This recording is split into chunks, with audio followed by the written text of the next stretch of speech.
Welcome everybody to our 2 o'clock virtual art project.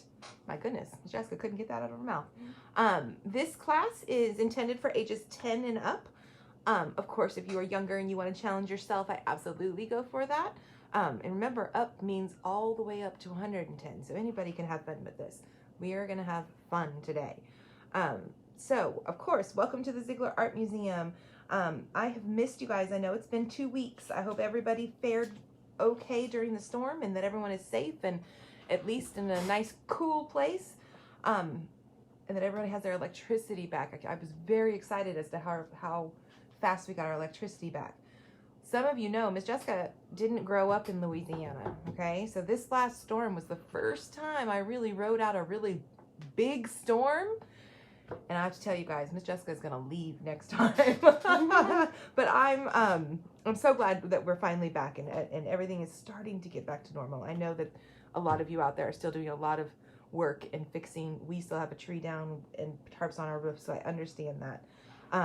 So I'm hoping that you guys are able to take a moment out of your week, be creative, and let some of that stress out. I know how stressed everyone has been. And kids, I know you guys feel it. I know your parents are dealing with a lot of stuff, and I know you guys feel it. So, so today we're gonna have some fun, and let's not think about Laura anymore today. Becca, all right. hi. Who? Becca? Mm-hmm. Hi, Becca. And I'm hoping Caitlin and Casey. I hope everybody at my house is watching. Hi, everybody. So, of course, I'm going to start off by thanking our 2020 sponsors, Mr. Richard Boyster, Home Bank, Safe Haven, Bubba Ostelets. These are our sponsors for our 2020 year. 2020 just so happens to be the Ziegler Art Museum's 50th anniversary. You guys, Jennings has had this museum available to them for 50 years. I think that's absolutely amazing. If you get the chance to support our sponsors, please do. Without them, we really couldn't put on all of the programming and everything that we bring to you. Also, I want to do a quick shout out to LEH, Louisiana Endowments for the Humanities. They help us a lot with grants, especially during all this COVID time. So thank you guys. Just a nice shout out to you guys. All right, let's get going. So, of course, we've been out for 2 weeks, so you've actually probably seen this picture for a few weeks. This is Girl in Red Cloak. It's a very old painting that we have. This is by Sir John Constable. He was born in 1776. Does anybody else know, some Hamilton fans out there know what 1776? Is everybody singing that song now? I know I am. All right. He passed away in 1837, so he's considered a 19th century British oil painter, and his name is what inspired me today. So every week we have a spotlight series that's already been planned out, and it's up to me to be inspired by that painting or that artist to do something. And his name, Sir John, I just couldn't drop that Sir. I kept thinking of knights. He was obviously knighted. To have that title, especially because he's British, he had to have been knighted at some point. And when I think of knights, I think of the medieval times, and nothing screams medieval times more than stained glass, okay? So let's talk about stained glass. Let's say goodbye to Girl in the Red Cloak. All right, thank you for the inspiration, Girl in the Red Cloak. So this is a typical medieval one. We'll talk about this one in a second, but I kind of just want to show you this one right now. Stained glass windows, they have been around for a long time. So they've been admired for their utility, which means, their use, and their beauty since ancient Rome. So archaeologists have actually found ancient Roman villas that had windows very similar to this one right here. Very simple squares. They weren't quite into the pictures of medieval time yet. But they could find these, and they were actually really tiny little pieces of glass, and they would have made this beautiful light shine into their villas. In Europe, the art of stained glass reached its height between 1150 BC and 1500 BC. So this is when magnificent windows were created for really great, huge churches called cathedrals.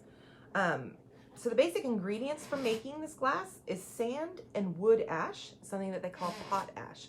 And they mix those together and melt it down, and it becomes molten Very similar to lava. If you've ever seen hot glass, it glows like that. And to get the different colors, they would add different alloys and metals and things that would react with the ash and the sand and turn into these beautiful colors. And then they would use a lead, which is a very soft metal. They could heat it up and it would stick all the pieces together. So to assemble a window, all of these pieces of colored glass would be, laid out together on a design board, similar to a puzzle, with all of the edges fitting together, and they would use strips of lead to bring them together. So they're really beautiful. I found this one. This is an example of a much more modern, this isn't ancient, this is modern. And a lot of artists today who work with stained glass do a lot of these pictures and things like this. My aunt Marie, shout out, I don't know if she's on Facebook right now, but she did stained glass. And so everybody in her family has a window or a piece from her. And Mother actually has my favorite one, which is a beautiful horse. It's just the head of a horse.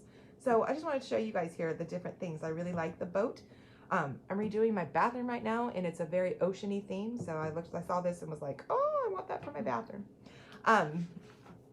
So let's go back to this piece. This is, when you think of stained glass, most of you are going to think of something similar to this. Stained glass in medieval time was used to tell a story. And most of them were in cathedrals, and that's because the church really had most of the money. Most people couldn't afford to put this kind of glass in their homes. And remember, in medieval times, most people couldn't read. So an everyday person who would come to church couldn't read the Bible, so only the monks and English, noblemen, that's the word, noblemen would know how to read. So in order for the church to make sure everyone understood the stories of the Bible, they used these glass windows to tell a story.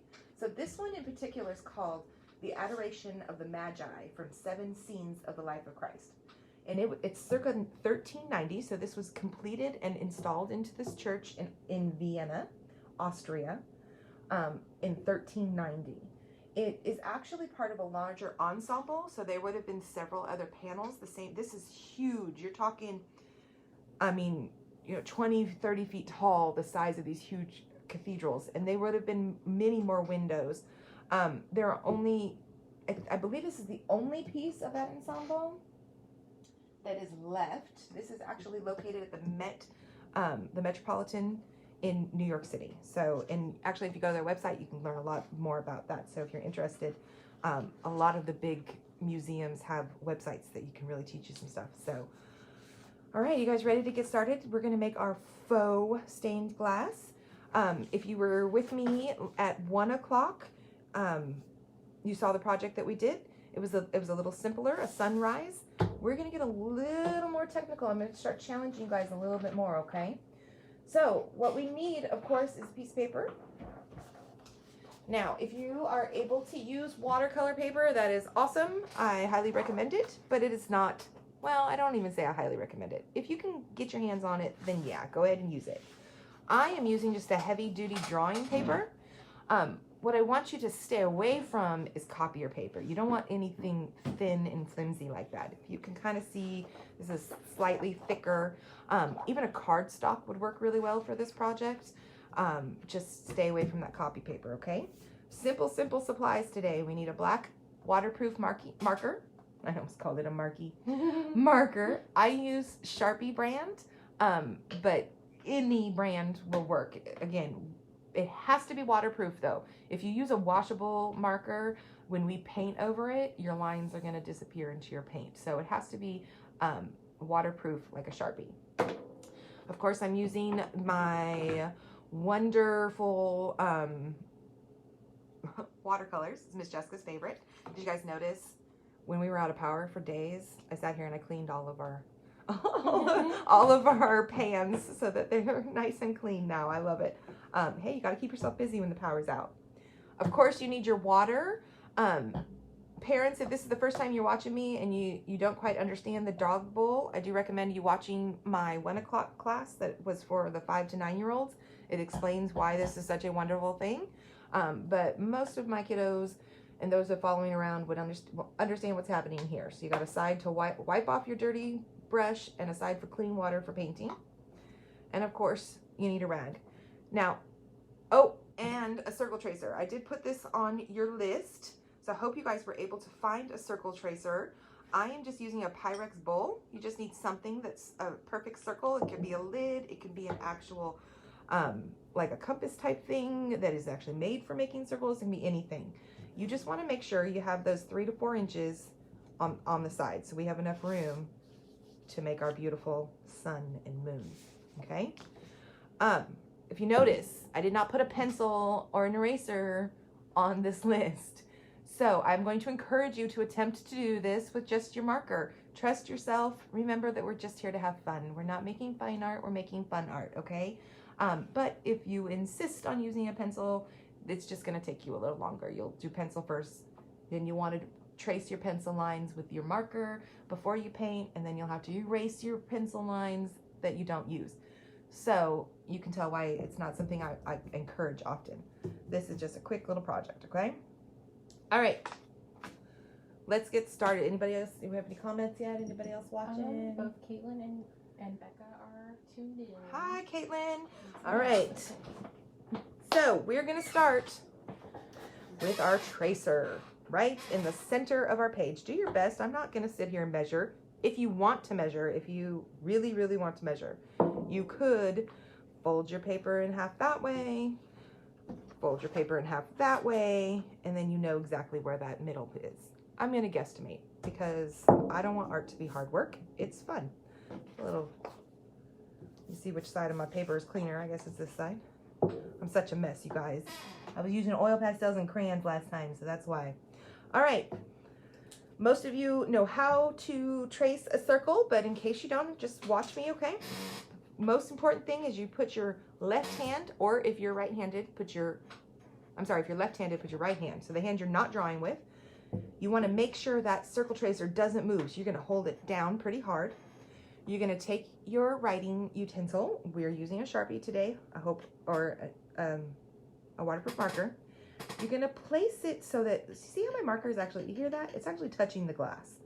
So I want to keep my marker on that glass and trace all the way around. All right, there you go. We have a circle. Don't put your circle tracer away yet, though. All right, now if you notice, oh, I didn't even really talk to you guys about the picture we're doing. In the last one, we did a frame, and if you would like, let me see. Bailey, do you see it? They're right there. Yeah. I want to show you guys. I did add a frame in the last one, and if you guys want to do that, absolutely do it. I'm not going to because we're doing such a detailed picture. I didn't want to take that time, but I do like the look of it, and if you do also, take the time. All I did was draw a box close to my edge of my paper, and then a second box right inside of it, and that will make a frame, okay? I just wanted us to concentrate more on the design than the frame, but if you want to do that, go for it, okay? All right, so right now we have a big circle, but we want to turn this circle into a moon and a sun. I love this design. I was so excited when I found it. So what we're going to do is we're going to take our same circle tracer, and you're going to decide how much of that circle is moon and how much is sun. I tried to do it pretty evenly, but of course the sun is going to be a little bigger than the moon. You're just going to make sure that, so what you do, so put your bowl right back where it was, right there when you traced it. And now you're going to simply slide it to the right or the left. If you want to change it and put the sun on the other side, you can do that. And I think maybe a little wider. You're going to look right here. I like that much. It's about 2 fingers for me. My hands are probably bigger than yours though. And I'm gonna, okay, so it's super important. I'm holding my bowl down really hard, my bowl or my tracer, whatever I'm using. I'm gonna, oops, look, I just moved it. All right, so the trick here is to start on the line of your circle and to stop on the other side. Now I have a clear one so I can almost see that. If not, you might have to stand up to look. All right, so there you go. So that's what we should, so we should have a crescent moon shape and a not so circular sun shape over here, all right? All right. So, Bailey had to come get the circle tracer. All right. So now we're going to add these pieces right here. We're not going to worry about the background right now. We're working on the sun. And if you can tell, so I've got these that are pointing this direction. You see how they're pointing to the right in orange? Those are the ones we're going to do first. Okay? So this is a whole thing. It's almost like a petal. I'm going to start slightly on the moon. Okay? Just slightly. Maybe a finger's worth on the moon. Let me put a dot right there. That's where I'm going to start. And I want to go, let's see. They're about 2 fingers wide for me. Okay? If they're not exactly perfect, but they're approximately, each of them approximately 2 fingers wide. So what I'm going to do is I'm going to put my 2 fingers there, and I'm going to make another mark. Okay? I want to know where I'm going to stop. Now, if you notice right here, it goes all the way off the page. I don't want us to worry about that right now. We are simply worrying about this shape right here. And if you look, it's kind of a petal shape, but slightly to the side. So here's my 2 marks. I'm going to start here and end here. And I think I want my petal, I'm calling it a petal. It's actually a ray. It's a sun ray, but I'm going to call them petals. Right there. So I'm going to bring this up and around and right there. I'm going to come back down and just darken my line a bit. Okay, and I kind of want it to a point. And then I'm going to bring it kind of down just like that. All right? So that is your first one. Don't worry about taking it off to the page yet. We're not there yet. So now we're going to do the red one. And this is the one behind. So when we draw it, we're going to jump over our front beam. All right. So I'm going to start it. It's a little less than a finger's width. Okay. So a little less than a finger's width. I'm going to make a little dot. And I'm going to bring it up. So this is that rounded edge. Remember this one, the first one went that way. This one is going to go that way. All right, so we're going to start here. Do like a little, like a hill kind of shape. Jump over this line. Come up, make a point. Bring it down and end it right there. All right? Let's keep going. So now I want to make sure it's about 2 finger widths. So I know I'm going to start right there, right? I'm going to start at the edge of that one. And I'm going to put a dot right there. And now I'm going to do another one that goes this way.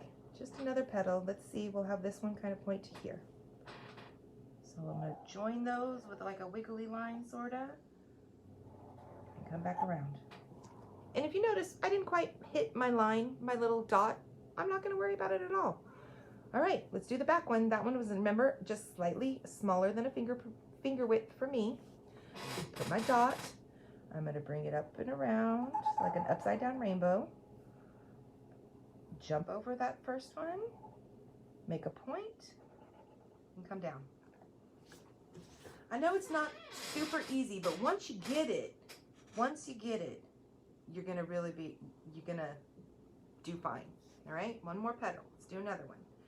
Now I'm making my dot kind of off to the side because remember that's turning slightly that way. If you notice, I turned my paper too. So I'm going to jump up, come down, come to a point, bring this down and around. Making my line for my back one. Upside down rainbow, stop it there, come up to a point, and come down. All right, I'm going to do it again. And this will probably be my last one. Put my point right there. Meet it. Come back down and around. All right. 1 finger width for my next one. And if you notice, it goes onto the moon, but I'm okay with that because it's very even to this one, right? It fits almost perfectly. So get my upside down rainbow, stop there, jump over, make a point, come back around. All right, I bet you guys did awesome. Remember, if you don't absolutely love it, stop and start again. It's just paper. It's only paper. If you don't love it, start again. But I encourage you to not judge it until it's done. All right, so let's keep going. So now, to make this look like a stained glass pieces that are put together in a square, we're going to start at the points of all of our what I called petals. We're going to call them sun petals. There you go. And we're going to just join them to the edge of the paper. I kind of did these little rounded pieces, but this is completely up to you how you want to do this. But I'm going to show you how Miss Jessica did it. So we start up here at this point, this sun petal right here, and I'm going to just right there, and I'm going to write right off the paper. I can do that because I've protected my table. I hope you guys have done the same. All right, now I'm going to go to this one. This one, because the petal is leaning this way, I want my curve to go the opposite direction. So I'm going to kind of start it and make it go this way. All right, here I am at this one. Same thing. It's pointing this way, so I'm going to curve it the other way. Right like that. Just right off the page. Again, this is curving this way, so I'm going to curve it that way. All right, I'm going to keep going. This is curved that way, which means this curved line is going to go that way. We got two more curved that way, so we're going to go this way. There you go. We have half of it done. Now, I know you can almost hardly see it, but once you add all your colors in, you're going to really get it, okay? Now let's go over to the moon side. I love the moon. Stars. Let's talk about stars, guys. I'm going to put my paper to the side because I want to teach you guys how to draw a star, because some of you don't know, and that's okay. It's pretty simple. You're going to start with one upside down V, all right? You know what a V looks like. It's a sharp, like just like that, right? We're going to do it upside down. I'm going to start right here. I'm going to go up to a point, come down to another point, and look at my upside down V, or maybe even a TP. All right, now we're going to start with the line we just ended with, okay? And we're going to go up and we're going to bring it up to here, right here, okay? All the way up like that. We're getting there. Now we're going to continue this line and we're going to go all the way across to over here. We're going to make a straight line all the way across and then back down. All right, let me show you fast, okay? Because once you've got a star, it's going to be one of the easiest things you ever draw. Just like that, okay? Upside down V, come up to the top, straight line, back down. All right? So practice a little bit if you guys want, but if you guys have stars down, then we are ready to go. If you did notice, I did make those kind of wide. If you want a tall star, make your first V smaller. See? Just like that. Once you get stars down, you won't even have to pick up your pen when you draw one. All right, back to our picture. So I just have stars randomly put here. Please don't worry about any of the other lines right now. We are just worried about the stars. So you're going to want to draw 5 or 6 stars, how many ever you want. This is your picture. You get to decide. Please remember we're painting these and it's more difficult because we're not using crayon and we're not using oil pastel. We're using marker, which means we are the only ones that can prevent our colors from bleeding together. And remember, smaller things are harder to paint. So just a little tip right there. So I'm going to make a large star. I'm going to start here. Okay. And then I'm going to turn my paper so that my stars aren't all the same, going the same direction. And I'm going to do another star.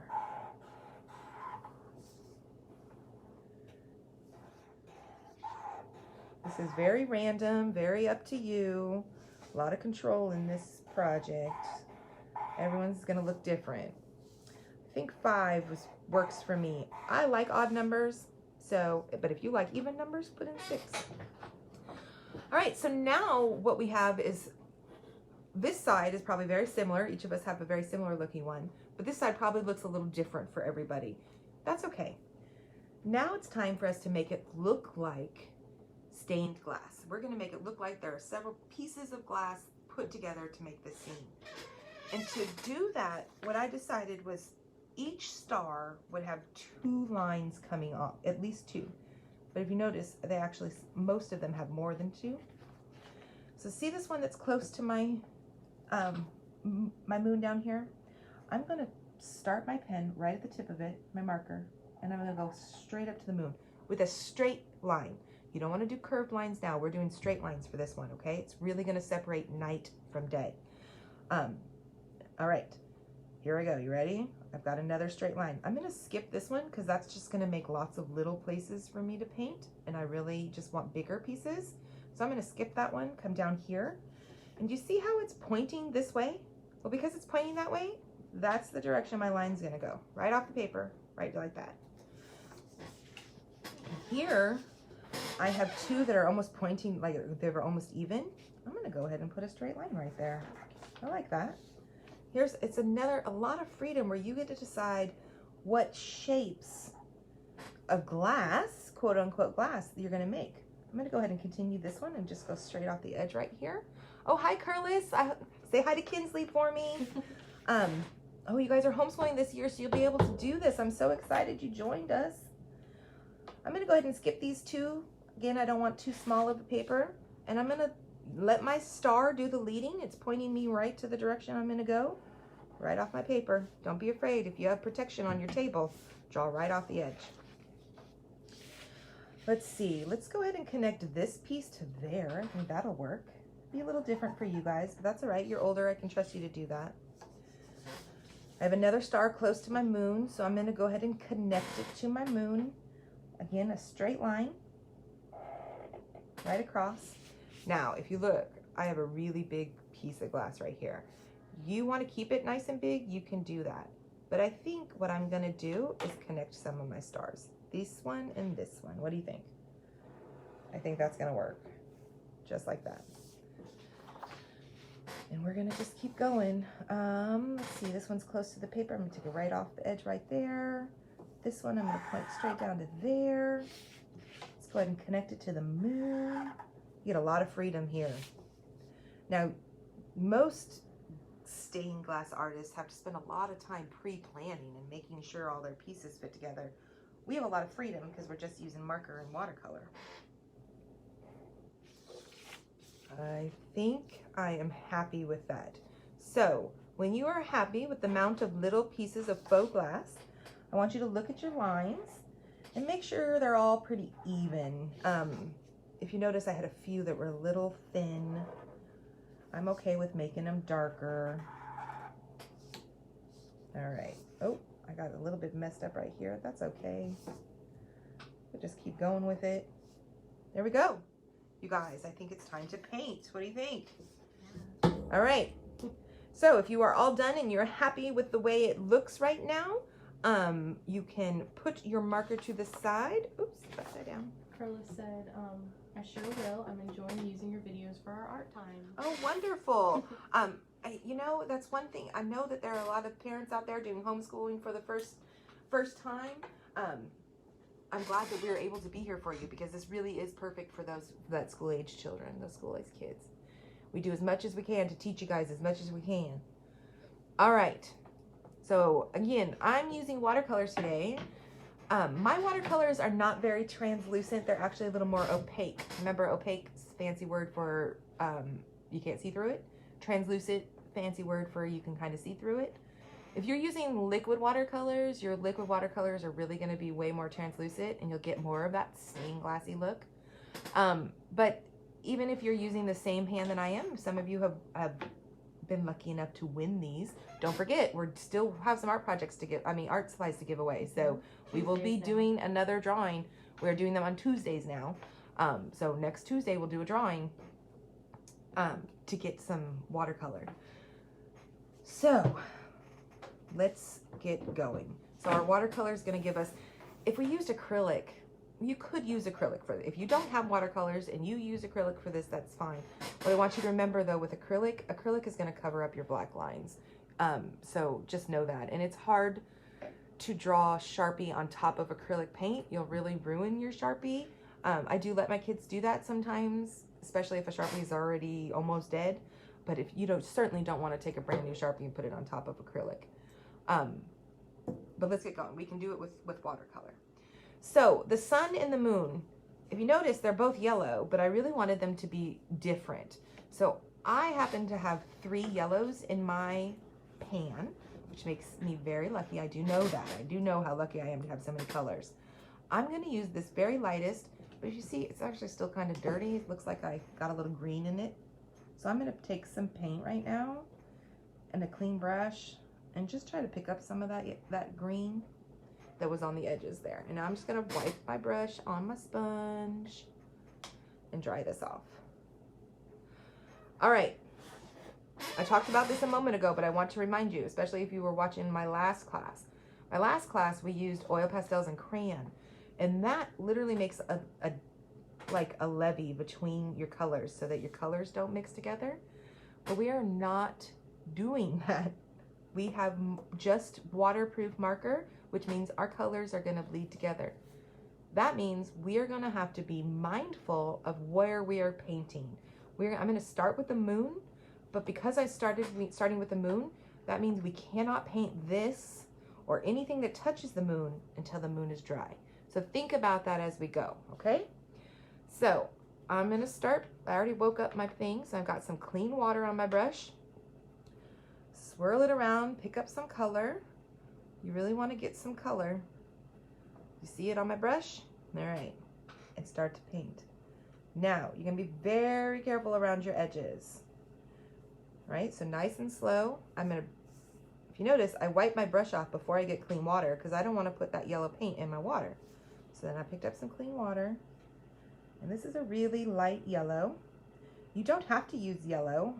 You could definitely be creative with your moons. Bailey, our Bailey, she's always here painting along with me, and she just painted hers a really pale blue, and I absolutely love it. It is really beautiful. So you do have some freedom. You don't have to do the same colors Miss Jessica is doing. Make this your own. But you have to remember is that now that this is wet, we can't paint right next to it. So I'm going to skip over and get as far away from that as possible and come over here. And I'm going to paint these, what I'm now calling sun petals. I love it.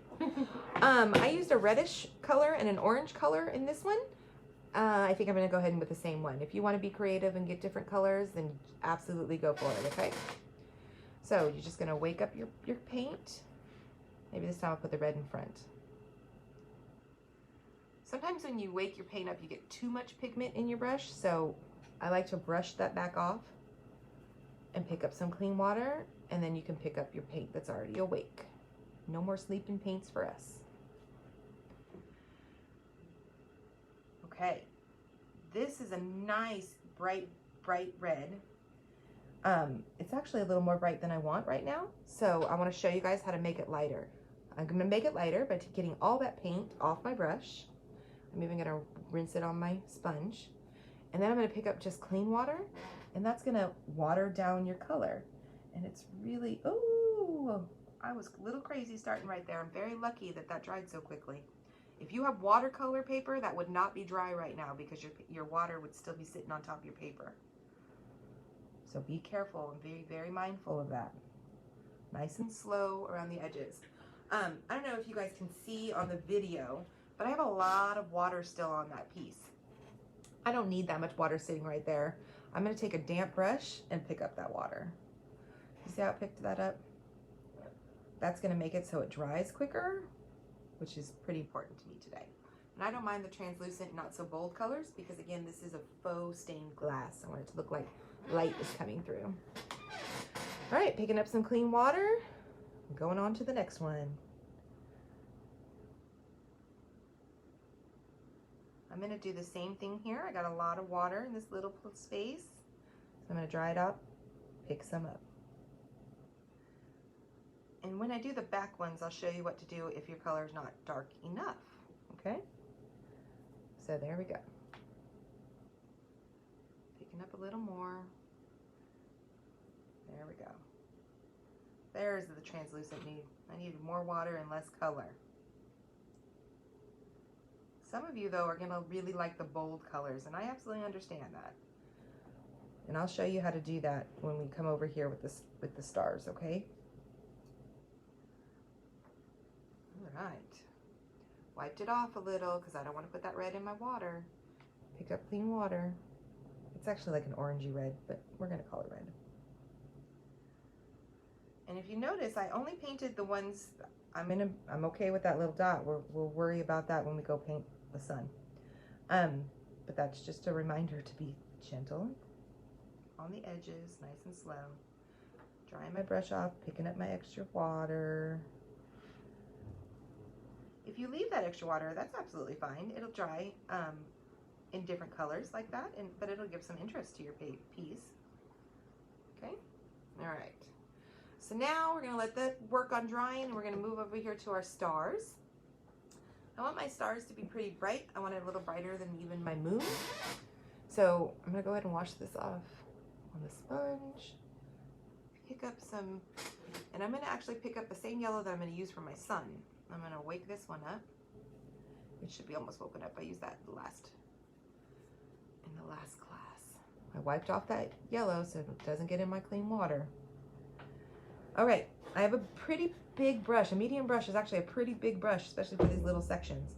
So I don't mind. I'm going to paint right over these black lines. I'm going to keep it into the star, but I'm going to paint over those black lines because when we are done, we are going to redo our lines with our marker. So I don't mind that it's going to go right over. Now I want to show you, this one has a lot of color right now, but I want to show you what to do in case you don't have enough color. So I'm actually going to pick up this color and we're going to pretend like this wasn't as bright as I wanted it. See how, so I'm just going to pick up a very little bit of water. Okay, I'm not going to, there's not a lot of water. And then I'm going to get a lot of paint, so just a little bit of water and a lot of paint. A lot of color on the end of my brush. Okay, so that's how you make your colors darker, by picking up more paint. See how much darker that is? And again, I am not worried that this paint is on this marker. I know that it's messy right now, but when we're done and it's all dry, I'm gonna go back over it with the Sharpie and you're never gonna know that those were there.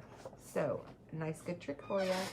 I already have good amount of color on my brush, so I'm gonna just go on over to another star. Plenty of water and color right there. Starting to run out a bit. I'm gonna wipe this off, pick up a little more water. These are really, uh-oh, you see I got yellow in my clean water. That's all right, thankfully that's a really light color. So, because it's such a small area we're painting, I don't wanna get too much water.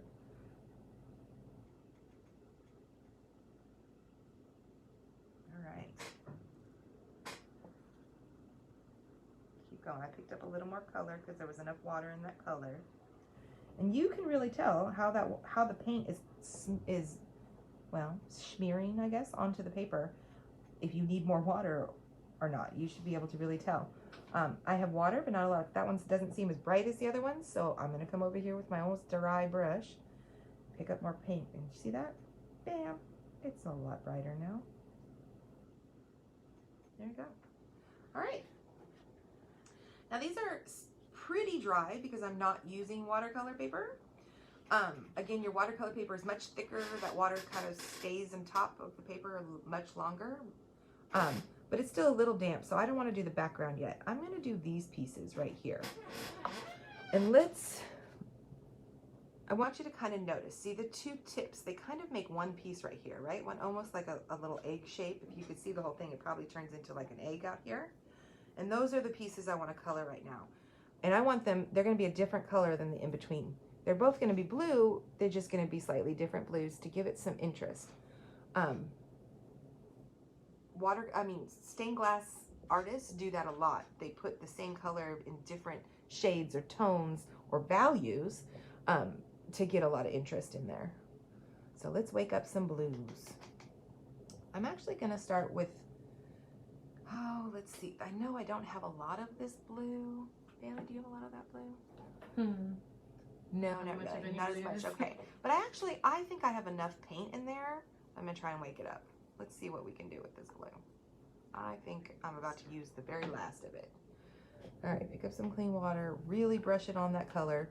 So this really shows you can use up all of that color. Everything, all that blue right there, that's all paint that's ready to be used. It might be a little harder to get to, but it's still there. All right, so I'm going to start with this one because I think this will be the most dry because it was the first one I did, remember? So there we go. And I want a really light color, so I'm going to come back with a damp brush and really pick that up. Now, if you want it darker, you're just going to pick up more paint and go back over it. I wiped it off so I didn't get my water dirty. I'll do it again. Pick up a little more water. Don't forget to wipe it off, or otherwise your water is going to get dirty and your colors will start looking not the way you want them to. Again, I've got all this extra water here. I want this really light. It's a lot. This one I did nice and dark, so you guys can see the difference. But I like it. Today I'm in the mood. It must be a really bright, shiny day behind my window today. And I'm gonna keep going. Pick up some more of that. Try and get more of that blue. I think I have just enough. I'm pretty excited. So we talked about the question of the day.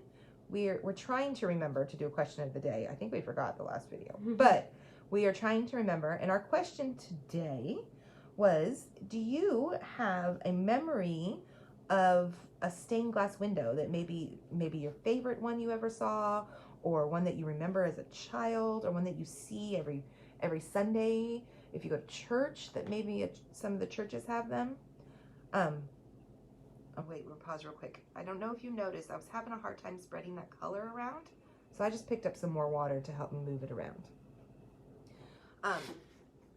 So if you want to hear our answers were in the last video. But I'd love to hear your answers and let me know if you guys know of a stained glass. Do you have maybe a family member who has stained glass? Nowadays, more people have stained glass at home than like in medieval times. In medieval times, it was only churches and castles that could afford stained glass. Your average person couldn't, and they'd only, they'd get to see it maybe when they went past the castle, or if they go to church service. But now, you can really, artists do them, and you can get them anywhere. All right, my stars, go ahead and kind of feel your stars and see how wet they are. Mine are pretty good. They're pretty dry. So I feel pretty comfortable starting this side. I'm going to flip my paper over. Miss Jessica likes to move her paper around. And we're going to start these. Now, I'm going to show you what I did here. Because again, I wanted a lot of interest and depth to it. I didn't want it to be one flat color. So I'm going to show you what I did here. When I'm going to start over here, we're going to paint it blue, and then we're going to add some gray for some shadowing, just to make it look a little more interesting. So I'm going to pick this dark blue. This is my dark one right here. And it's going to look a lot brighter when I first paint it, but don't worry. I want you to also wake up your gray, okay? So I'm going to wipe my brush off, get that blue off, pick up some clean water, and I have a gray. Now, if you have to use black, black will work just fine. Yours might get a little darker, but that's okay. So I'm just going to wake that up a little bit so it's ready for me when I need to go use it. Wipe my brush back off, pick up some clean water, pick up some blue. All right, I'm going to start in this big one right here. I'm just going to paint the blue. I'm going to be nice and slow around my edges. And then I can speed up my brush on the inside. Nice and slow on those edges. We have to work a little fast because the gray, I'm going to wipe it off, pick up more water, pick up more paint. But we want to add the gray when your blue is still a little wet. It's okay if it dries. We can roll with it and make it work. But this process works a little better if your paper is still damp, or if you're really lucky and you're using watercolor paper, your paper's still really wet. So your colors are going to blend just fine. But that also means you might have to wait a little longer than we have to wait till you can paint next to it. Remember, you got to let your paint dry so your colors don't mix. All right, so that's nice and wet still. So now I'm going to decide on, I'm going to pick one side of my piece of fake glass, wipe this brush off, pick up some I'm going to pick up a little bit of gray. I'm not going to pick up nearly as much pigment as I would with the blue because I can always add more color, but it's a little harder to take it out. I'm going to start on just one side. I only want to do this with one side. And I'm going to start painting it in there. All right. So that's not adding much color, so obviously I'm going to pick up a little more. There we go. There's some color. All right, and I'm going to go not quite halfway. And now I'm going to wipe my brush off, and I'm going to pick up just some clean water, just clean water. And I'm going to use that clean water right on the edges of where my colors are mixing. And that clean water is just going to blend those colors so they look a little more natural. Now, if you want to do that to another side, you can. Let's go ahead and do it again. This is a really cool technique.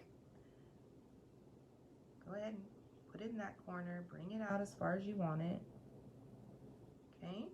And look, my paper was so wet, I don't even think I need to go back with just some clean water because it blended so well. See that? So you get to decide if you like the edge or if it needs to be softer. All right. So do you see how that turned that from that solid blue into more of a nighttime? It's not nighty nighttime. More into a nighttime color. All right, we're gonna not do the one next to it. We're gonna skip over it, okay? I don't wanna mess up my colors. Even though that we're working with the same colors, I still don't wanna mess it up. So here we go, let's try this again. How are we doing on time, everyone? Oh, okay. So Miss Jessica's not gonna be able to finish this project with you guys, but that's all right. I'm gonna show you all the steps you need to know to be able to finish it, okay? So let's do one more. Again, I'm just gonna put this beautiful blue color. And I've got a lot of edges, so I'm taking my time right here. There we go. Just moving that water around. I'm running out of water, so I'm gonna wipe my brush off so I can get some clean water. Pick up some more color. There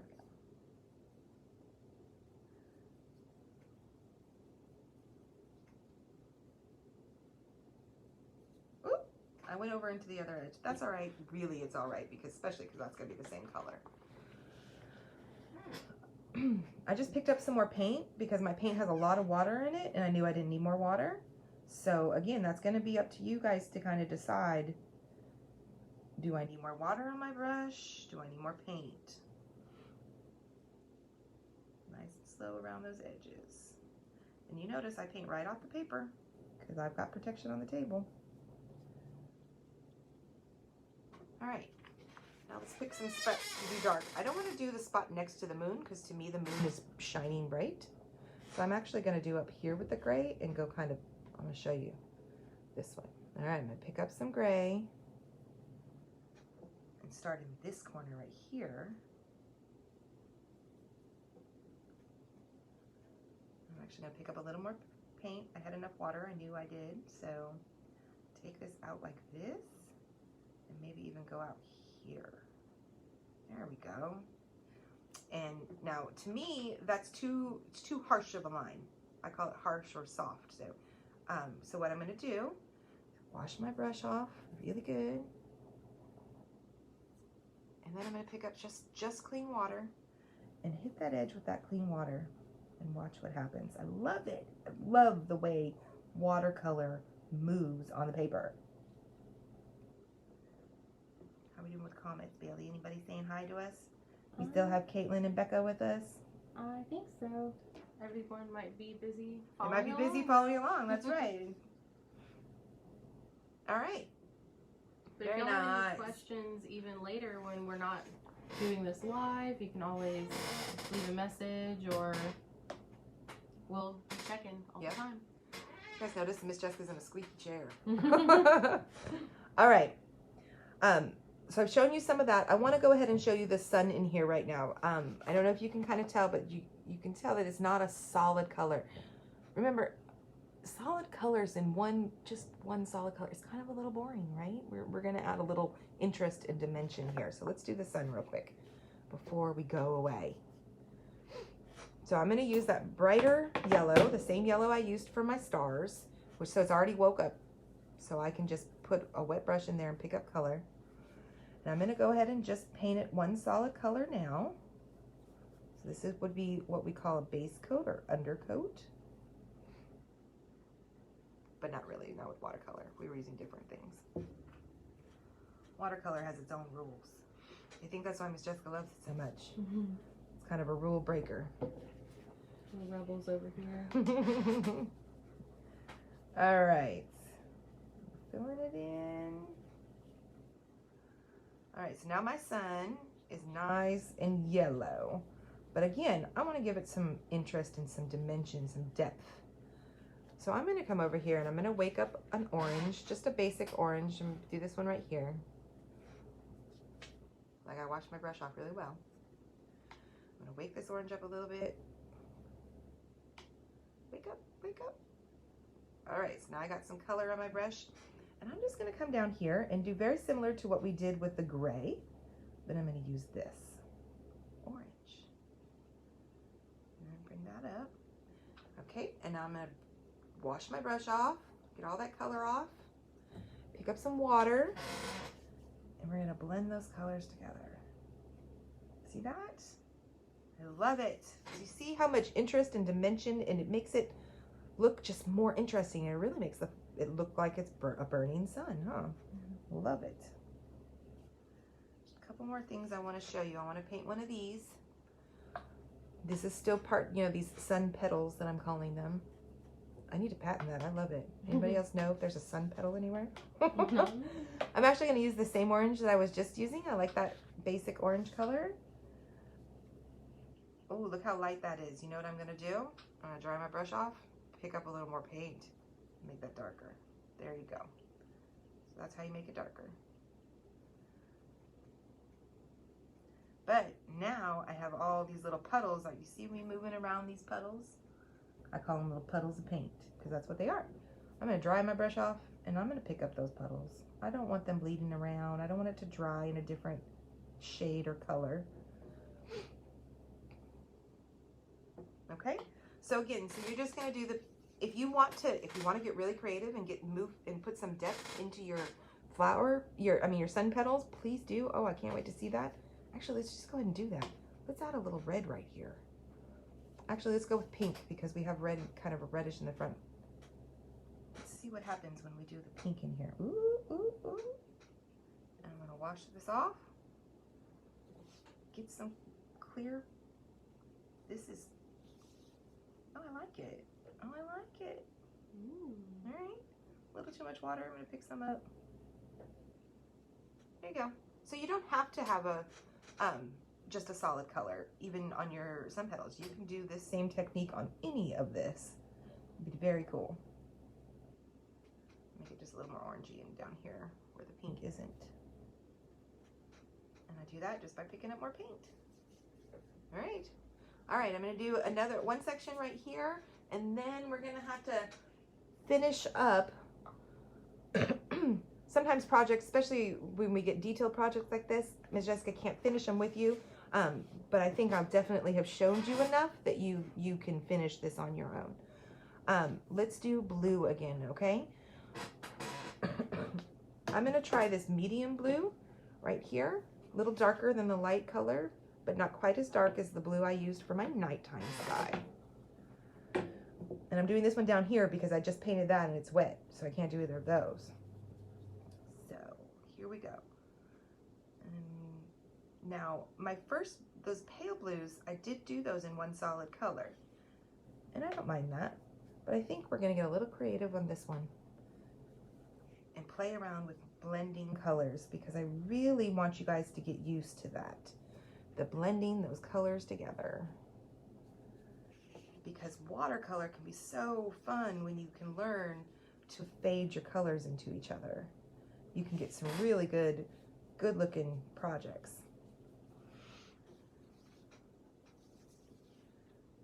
All right, and for me, I want a darker blue farther away from the sun.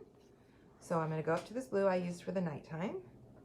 Just pick up just a little, go from this corner, just like that, Maybe a little more pigment, not so much water. There we go. Ooh, that's dark. There we go. That's a really rough change, and that's all right. You see me colors, I painted straight off the page. That's why you guys need to protect your tables, so your parents don't say no more painting. At our house, we have a table that the kids are allowed to just paint on. It's covered in paint. But here at the museum, we do not. You guys might have a table that your parents don't mind you painting on, maybe a craft table or an art table. Maybe one day I'll show you guys the picture of it. It's got a lot of colors. All right, you see that? You see how I did that? And look, I used my brush to get some movement into my glass. See how it kind of just looks like lines? I want you guys to play around with it and see what you can do blending colors. Super cool. So, last thing, I'm going to stop painting right now because I just don't have time to finish the whole picture with you guys. But I want to show you your last step. So after you're done painting, you're going to set your picture on a counter, set it somewhere flat where it can dry completely. Please, please let your painting dry completely before you do this last step. Otherwise, you could really ruin your Sharpie, and you don't want to ruin your Sharpie. Sharpies can last and go through a lot of different art projects if you treat them right, okay? So, I know that this is completely dry. This is not, so I'm not gonna try to mark on this, but I want to show you what going back over your paper with this marker is going to do for you. It's going to give it a finished look, just like this one. So I'm going to take my marker and I'm going to go right over my dry paint. You see how it just disappears under that? This Sharpie covers it all up. Just like that. Okay? And you can tell even here what a difference this makes in your project. It makes your stars go from looking like that to that, which is pretty awesome. You guys, I had so much fun. I'm so glad that we are back to doing this. We'll be here again next Thursday. We are doing birds next Thursday. I love to do birds. So we're doing birds next Thursday. You sounded like a bird. Did I sing a little bit like a bird? Again, we're going to thank our sponsors. Let me grab my sponsor sheet real quick. Nope, I don't know where it is. I lost my sponsorship paper. That's okay, you guys. Oh, here it is. It's like you guys know the sponsors now, right? Mr. Richard Boyster and his family, Home Bank, Safe Haven, Bubba Ostolets. Thank you so much for helping us make this happen. You guys have a fabulous weekend. I'm so glad you took a moment to stop and decompress and do something fun and creative. I can't wait to see the pictures of your completed pieces. All right, we will see you Tuesday for our prize drawing. Bye, everybody. Bye.